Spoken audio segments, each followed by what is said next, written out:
আজকের ভিডিওতে আমরা দেখব কিভাবে একটি খুব সহজে ইনভার্টার তৈরি করা যায়।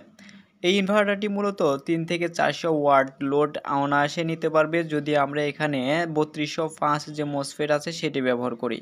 সো যাই হোক, ভিডিওটি শুরু করার আগে আপনাদের কাছে ছোট্ট একটি রিকোয়েস্ট, যারা এখন পর্যন্ত আমার এই ছোট্ট চ্যানেলটাকে সাবস্ক্রাইব করেননি প্লিজ চ্যানেলটাকে সাবস্ক্রাইব করে দিবেন, কারণ আপনার সাপোর্ট পেলেই কিন্তু আমি নতুন নতুন ভিডিও নিয়ে আপনাদের মাঝে হাজির হতে পারবো। তো কথা না বাড়িয়ে চলুন ভিডিওটি শুরু করা যাক। ইনভার্টারটি তৈরি করার জন্য এই ধরনের একটি এটিএক্স ট্রান্সফরমার প্রয়োজন হবে। এটি মূলত আমি আমার মার্কেটের যারা এগুলো সার্ভিসিং করে এই ইনভার্টারগুলো তাদের কাছ থেকে সংগ্রহ করেছি। এই দুইটি পিন হচ্ছে আমাদের 220 ভোল্ট আউটপুট দিবে, আর এই পাশের যে তিনটি পিন বা টার্মিনাল আছে এই টার্মিনাল তিনটিতে আমরা জাস্ট মসফেট থেকে 12 ভোল্ট ইনপুট দেব।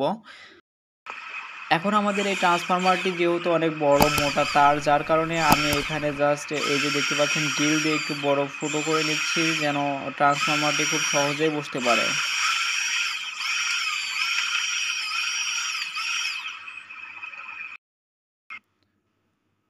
ট্রান্সফরমারটি যথাস্থানে আমি লাগিয়ে নিচ্ছি।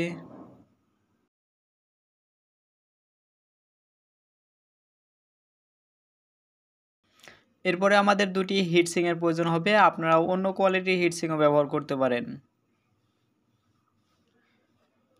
ভিডিওটির মাঝে আমি একটি কথা বলি, আপনারা যদি এই ইনভার্টারটি তৈরি করতে চান তাহলে অবশ্যই ভিডিওটি A to Z দেখবেন এবং আমার এর মাঝে একটি সার্কিট ডায়াগ্রাম দেওয়া থাকবে।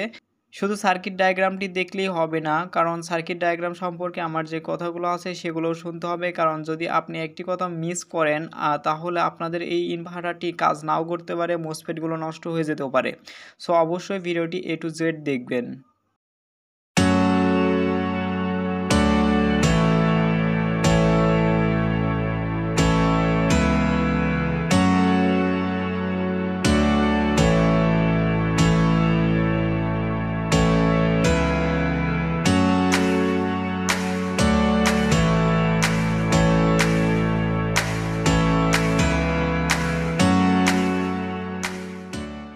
এখানে আরেকটি কথা বলে রাখি, এখানে সোর্স টু সোর্স যে তার দুইটি দিয়ে শর্ট করেছি, এখানে অবশ্যই আপনারা মোটা তার ব্যবহার করবেন, কারণ এখানে চিকন তার ব্যবহার করলে তারগুলো পুড়ে যাবে, কারণ 12 ভোল্ট থেকে এখানে সরাসরি হাই এম্পিয়ারের কারেন্ট টানবে।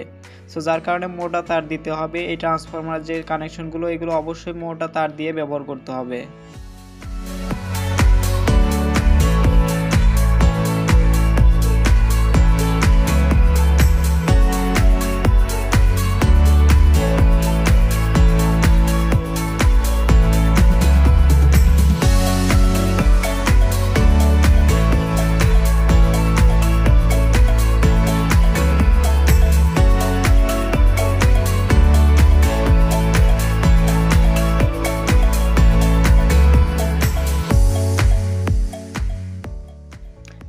এখানে যে ইন্ডাক্টরের আমি কোরটি ব্যবহার করছি, এই কোরই যে আপনাদের প্রয়োজন হবে এমনটা না, আপনাদের হাতের কাছে যে কোনো একটি কোর থেকে আপনারা এটি তৈরি করে নিতে পারবেন। সো আপনার যে কোনো একটি কোর আপনাদেরকে সংগ্রহ করতে হবে, সেটা বড় হোক ছোট হোক, এই কোয়ালিটি একটি কোর হলেই হবে। এবং আমাদের এখানে দেখুন 22 নাম্বার গেজ বা 23 নাম্বার 24 নাম্বার এই একটু মোটা সাইজের তার, বা 20 থেকে আপনার 26 বা 27 নাম্বার গেজের যে কোনো একটা তার এখানে আমরা যদি পেঁচিয়ে নিই তাহলে কিন্তু কোয়ালিটি হয়ে যাবে। আর এখানে যদি আপনাদের কোরের সাইজটা একটু স্বাভাবিক হয়ে থাকে, আমারটার মতো হয়ে থাকে, তাহলে 25 থেকে 30 টান দেবেন এবং বড় হলে 20 টান দেবেন, এবং যদি আরও ছোট হয় তাহলে 30 থেকে 35 টান দেবেন। সো দেখুন আমাদের এখানে কয়েলটাই তৈরি হয়ে গেছে, অর্থাৎ ইন্ডাক্টরটি কিন্তু তৈরি হয়ে গেছে।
এই মুহূর্তে আমার কাছে এই ব্যাটারি প্যাকটি ছিল, যার জন্য আমি এই ব্যাটারি প্যাকটি দিয়ে আমি এই ইনভার্টারটি রান করে দেখাচ্ছি। এখানে 10 এম্পিয়ারের বিএমএস ব্যবহার করায় এই ইনভার্টারটি লোড নিতে পারছে না এই সার্কিটটি অর্থাৎ বিএমএসটি, যার কারণে আমি সরাসরি ব্যাটারি থেকেই ইনপুটটি দিচ্ছি এই আমাদের ইনভার্টারটিতে। এটা হচ্ছে আমাদের ইনভার্টারের সার্কিট ডায়াগ্রাম। এই সার্কিট ডায়াগ্রামটি সকল কানেকশন এভাবেই দিবেন। শুধুমাত্র আপনাদের সকল কানেকশন ঠিক থাকার পরে যদি ইনভার্টারটি কাজ না করে বা অতিরিক্ত মসফেটটি গরম হয়, সেক্ষেত্রে কি করবেন, জাস্ট এই যে ইন্ডাক্টরটা আছে, ইন্ডাক্টরটা প্রথম যেদিকে করে লাগাবেন তার বিপরীত দিকে, অর্থাৎ এই মাথাটি এই পাশে দিবেন এবং এই মাথাটি এই পাশে দিবেন। তাহলে দেখবেন যে আপনাদের ইনভার্টার যদি না চলে তাহলে ঘুরায় লাগানোর পরে অটোমেটিক চলবে। দেখুন মোটামুটি আমাদের ইনভার্টার রেডি। আমি এখানে একটি 100 ওয়াটের যেটা ইনস্ট্যান্ট লাইট বা ফিলামেন্ট লাইট আছে সেই লাইটটি ব্যবহার করছি, দেখতে পাচ্ছেন। এই লাইটটি আমরা জাস্ট এই সকেটটির সাথে সংযোগ করে দেব। আর এখানে আরেকটি কথা বলে রাখি, এখানে শুধুমাত্র আপনারা এই কোয়ালিটির লোড বা ডিসি লোড হিসেবে ব্যবহার করতে পারবেন। এখানে আপনাদের ইন্ডাকটিভ লোড কোনোভাবেই চলবে না।